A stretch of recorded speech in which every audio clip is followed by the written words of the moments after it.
तेनालीराम और चालाक बिल्ली। बहुत समय पहले की बात है। दक्षिण भारत के महान और समृद्ध राज्य विजयनगर साम्राज्य में राजा कृष्णदेव राय का शासन था। उनके दरबार में एक अत्यंत बुद्धिमान, हाजिर जवाब और चतुर मंत्री रहते थे, जिनका नाम था तेनालीराम। तेनालीराम अपनी बुद्धिमानी और हास्यपूर्ण स्वभाव के कारण पूरे राज्य में प्रसिद्ध थे। वे बड़ी से बड़ी समस्या का समाधान बड़ी सरलता से निकाल लेते थे। यही कारण था कि राजा उनसे बहुत प्रसन्न रहते थे। लेकिन दरबार के कुछ लोग उनकी लोकप्रियता से ईर्ष्या भी करते थे। एक वर्ष विजयनगर राज्य में चूहों की संख्या अचानक बहुत बढ़ गई। खेतों में फसलें नष्ट होने लगीं, गोदामों का अनाज खराब होने लगा और लोगों के घरों में भी चूहों का आतंक फैल गया। हर जगह चूहे ही चूहे दिखाई देते थे। प्रजा परेशान होकर राजा कृष्णदेव राय के पास पहुंची। महाराज, एक किसान बोला, चूहों ने हमारी फसलें बर्बाद कर दी हैं। यदि जल्दी कोई उपाय नहीं किया गया तो हम भूखे मर जाएंगे। एक व्यापारी बोला, महाराज, मेरे गोदाम का आधा अनाज चूहों ने नष्ट कर दिया है। राजा चिंतित हो गए। उन्होंने तुरंत दरबार बुलाया। दरबार में सभी मंत्री और विद्वान उपस्थित हुए।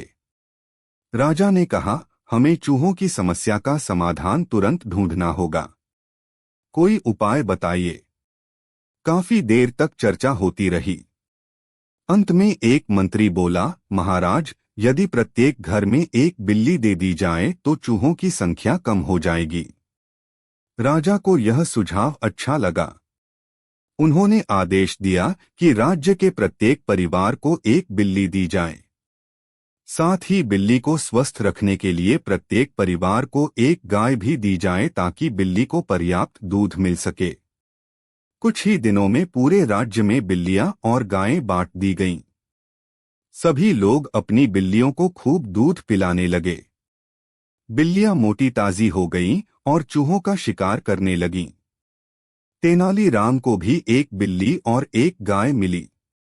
लेकिन कुछ महीनों बाद जब राजा निरीक्षण के लिए निकले तो उन्होंने देखा कि अधिकांश लोगों की बिल्लियां बहुत स्वस्थ और मोटी थीं, जबकि तेनालीराम की बिल्ली बेहद दुबली पतली थी। राजा को आश्चर्य हुआ।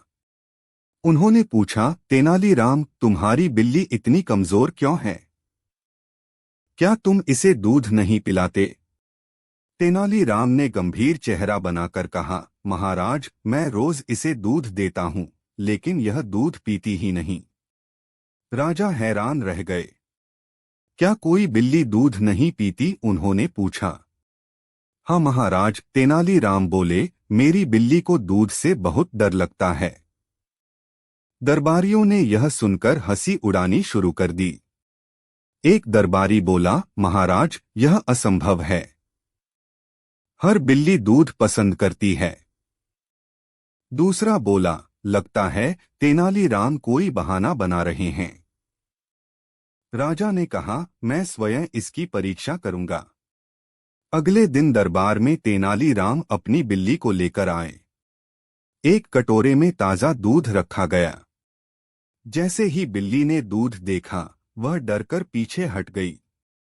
उसने दूध के पास जाने की कोशिश तक नहीं की। राजा को बड़ा आश्चर्य हुआ। उन्होंने बिल्ली को धीरे धीरे दूध के पास ले जाने का प्रयास किया, लेकिन वह फुफकारने लगी और भागने लगी। राजा ने पूछा, यह क्या रहस्य है, तेनालीराम? तेनालीराम मुस्कुराए। उन्होंने कहा, महाराज, कुछ दिन पहले मैंने इसे बहुत गर्म दूध दिया था। बिल्ली ने जल्दी जल्दी दूध पीने की कोशिश की और उसका मुंह जल गया। तब से यह दूध देखकर ही डर जाती है। राजा समझ गए कि बिल्ली के मन में भय बैठ गया है। लेकिन फिर उन्होंने पूछा, यदि बिल्ली दूध नहीं पीती तो यह जीवित कैसे है? तेनालीराम ने उत्तर दिया, महाराज, यह चूहे खाकर जीवित है। यह सुनकर सभी दरबारी चुप हो गए। राजा ने तुरंत पूछा, क्या तुम्हारी बिल्ली सचमुच चूहे पकड़ती है? जी महाराज, तेनालीराम बोले। अब राजा और अधिक उत्सुक हो गए। उन्होंने आदेश दिया कि अगले दिन सभी लोग अपनी अपनी बिल्लियां लेकर आएं। अगले दिन दरबार के सामने एक बड़ा कमरा तैयार किया गया। उसमें कई चूहे छोड़े गए। सभी बिल्लियां वहां लाई गईं। जैसे ही चूहे कमरे में दौड़ने लगे, अधिकांश बिल्लियां उन्हें देखकर आलस से बैठी रहीं। वे इतनी दूध पीने की आदी हो चुकी थीं कि उन्हें चूहे पकड़ने में कोई रुचि नहीं थी। लेकिन तेनालीराम की बिल्ली बिजली की तरह दौड़ी। उसने एक के बाद एक कई चूहे पकड़ लिए। सभी लोग हैरान रह गए। राजा ने स्वयं यह दृश्य देखा। उन्होंने कहा, अद्भुत! यह बिल्ली तो सबसे अधिक उपयोगी निकली। तेनालीराम ने विनम्रता से कहा, महाराज, यदि बिल्ली को हर समय दूध मिलता रहेगा तो वह चूहे पकड़ने का कष्ट क्यों करेगी? लेकिन जब उसे भोजन के लिए मेहनत करनी पड़ती है, तब वह अपना काम पूरी लगन से करती है। राजा ने सिर हिलाया। उन्हें तेनालीराम की बात में सच्चाई दिखाई दी। लेकिन कुछ ईर्ष्यालु दरबारियों को यह बात पसंद नहीं आई। उन्होंने सोचा कि यदि तेनालीराम की प्रशंसा बढ़ती रही तो उनका महत्व और कम हो जाएगा। एक दरबारी ने योजना बनाई। उसने राजा से कहा, महाराज, हो सकता है तेनालीराम ने अपनी बिल्ली को जानबूझकर भूखा रखा हो। यह पशु के साथ अन्याय है। राजा ने कहा, हमें पूरी सच्चाई जाननी चाहिए। उन्होंने तेनालीराम को बुलाया। क्या तुमने बिल्ली को भूखा रखा? राजा ने पूछा। तेनालीराम मुस्कुराए। नहीं महाराज, मैंने इसे कभी भूखा नहीं रखा। मैंने केवल इसे उसके स्वभाव के अनुसार जीवन जीने दिया। दरबारी बोला, लेकिन बाकी लोगों की बिल्लियां अधिक स्वस्थ हैं। तेनालीराम ने उत्तर दिया, स्वस्थ होना और उपयोगी होना दोनों अलग बातें हैं। राजा ने कहा, अपनी बात स्पष्ट करो। तेनालीराम बोले, मान लीजिए किसी सैनिक को बिना प्रशिक्षण और बिना मेहनत के सब कुछ मिल जाए। क्या वह युद्ध में अच्छा प्रदर्शन करेगा? नहीं, राजा बोले। यदि किसान खेत में काम न करे तो क्या फसल उगेगी? नहीं। यदि विद्यार्थी पढ़ाई न करे तो क्या वह विद्वान बनेगा? नहीं।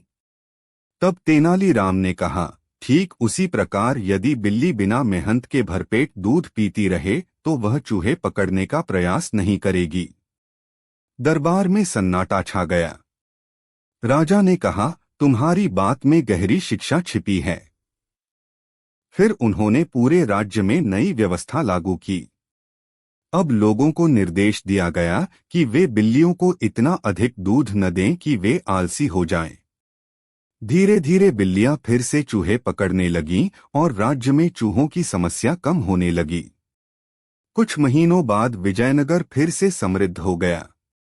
फसलें सुरक्षित थीं, गोदामों का अनाज बचने लगा और लोग खुशहाल जीवन जीने लगे। एक दिन राजा कृष्णदेव राय ने दरबार में कहा, तेनालीराम ने हमें केवल चूहों से बचाने का उपाय नहीं बताया, बल्कि जीवन का एक महत्वपूर्ण सिद्धांत भी सिखाया है। सभी दरबारी ध्यान से सुनने लगे। राजा बोले, अत्यधिक सुविधा और आलस्य किसी भी व्यक्ति की क्षमता को कमजोर कर देते हैं। मेहनत और जिम्मेदारी ही सफलता का मार्ग है। पूरा दरबार तालियों से गूंज उठा। तेनालीराम विनम्रता से मुस्कुराए। ईर्ष्यालु दरबारी भी समझ गए कि तेनालीराम की बुद्धिमानी केवल चतुराई नहीं, बल्कि गहरी समझ और अनुभव का परिणाम है। उस दिन के बाद राजा का विश्वास तेनालीराम पर और भी बढ़ गया। और इस प्रकार एक साधारण सी बिल्ली ने पूरे राज्य को मेहनत, जिम्मेदारी और आत्मनिर्भरता का मूल्य सिखा दिया। शिक्षा, मोरल। अत्यधिक सुविधा मनुष्य को आलसी बना देती है, जबकि परिश्रम और जिम्मेदारी उसे योग्य और सफल बनाते हैं। किसी भी व्यक्ति या जीव की वास्तविक क्षमता तभी सामने आती है जब वह अपने कर्तव्यों को निभाने के लिए स्वयं प्रयास करता है।